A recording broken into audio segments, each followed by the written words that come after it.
En el mes de mayo se han incrementado muchísimo los reclamos de la gente por los cobros abusivos de energía eléctrica en el recibo de luz que le llega a tu familia.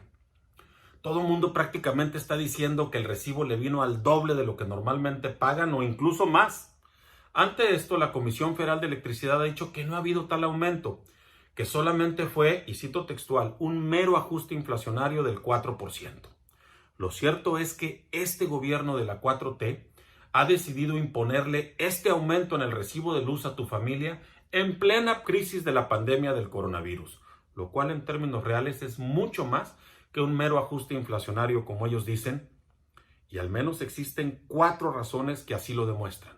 En primer lugar, la inflación del 2019 no fue del 4%, fue del 3.59% y cerró el año en diciembre en 2.83%. Por lo tanto, sí hubo un aumento en pesos reales y queda demostrado que miente una vez más Manuel Bartlett al decir que solamente fue un ajuste inflacionario. Y digo una vez más porque lo hemos visto mentir toda la vida. Recordemos que fue el autor del mayor fraude electoral que ha padecido o que ha sufrido México cuando llegó a la presidencia o para que llegara a la presidencia Carlos Salinas de Gortari.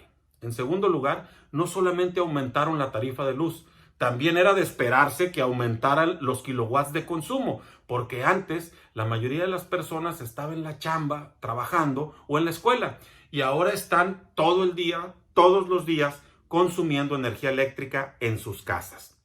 Y este problema se agrava mucho más en estados de temperaturas altas, en estados muy calurosos, como es el caso de Sinaloa.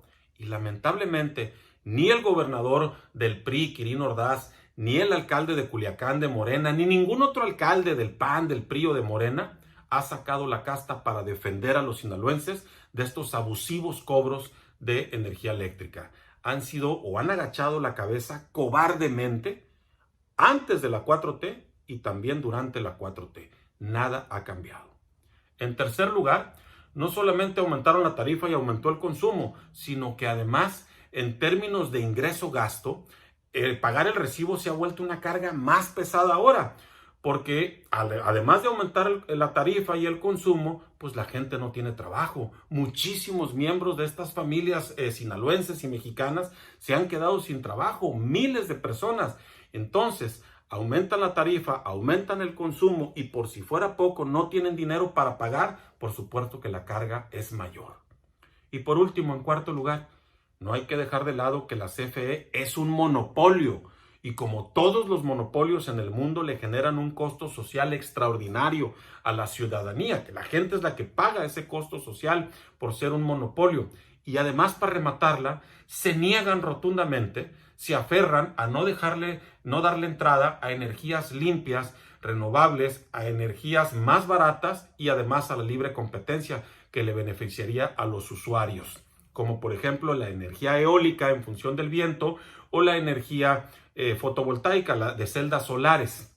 No solamente eso, sino que además de monopólica la CFE, ahora también es una comisión sucia, porque genera energía la más sucia del mundo, incluso prohibida en barcos cargueros y en países que en legislación como el nuestro, que ha firmado protocolos de protección al medio ambiente, que es la energía en función del combustóleo, que es un desecho del petróleo después de refinar gasolina. Esto podría generarnos problemas el día de mañana y que lo agarraran de pretexto otros países para imponernos embargos comerciales, como ya padecimos en una ocasión el atún o el tomate sinaloense. Entonces, ¿qué podemos hacer ante esto y qué no podemos hacer? Lo que creo que no podemos hacer es estar esperanzados a que este gobierno municipal, estatal o incluso el federal, con estos partidos políticos, vayan a ceder ante estos legítimos reclamos de la ciudadanía. Pero ojo, si la ciudadanía resiste y nos organizamos, podemos generar la presión para lograr estos cambios. Ya lo hemos hecho antes. Aquí en Sinaloa lo hicimos con los uniformes escolares de los niños y con muchas otras luchas en el país. Lo podemos hacer, pero los reclamos en redes sociales no bastan. Tenemos que organizarnos, tenemos que acudir a organismos ciudadanos, como por ejemplo Mexicanos contra la Corrupción, ir a cabildear, a presionar a los diputados para que legislen y que se organicen brigadas ciudadanas acompañados de técnicos electricistas calificados para poder revisar medidores, tarifas, patrones de consumo, promedios mensuales de consumo y de una buena vez que se revise la calendarización del subsidio a la energía eléctrica, al recibo de luz en todos los estados del país, principalmente en Sinaloa, porque esos subsidios se hicieron en función de los promedios de temperaturas hace muchos años y con el calentamiento global, y evidentemente Sinaloa no ha sido la excepción. Ahora ya no tenemos los fríos de antes, los calorones de ahora demandan mayor consumo de energía y por eso es que ya quedaron totalmente desfasados estos subsidios. Se tienen que revisar. Y por último, tenemos que presionar para que la Comisión Federal de Electricidad deje de ser un monopolio y se pueda abrir la competencia. Donde hay competencia, se mejoran los precios. Lo vemos con las gasolinas. Antes nomás había Pemex, ahora hay un montón de otras marcas y por supuesto que varían los consumos, los precios de la gasolina. O sucedió con Telmex también.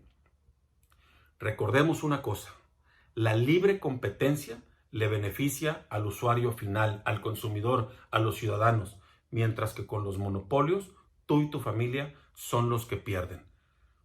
Telmex y CFE ya lo han demostrado por mucho tiempo.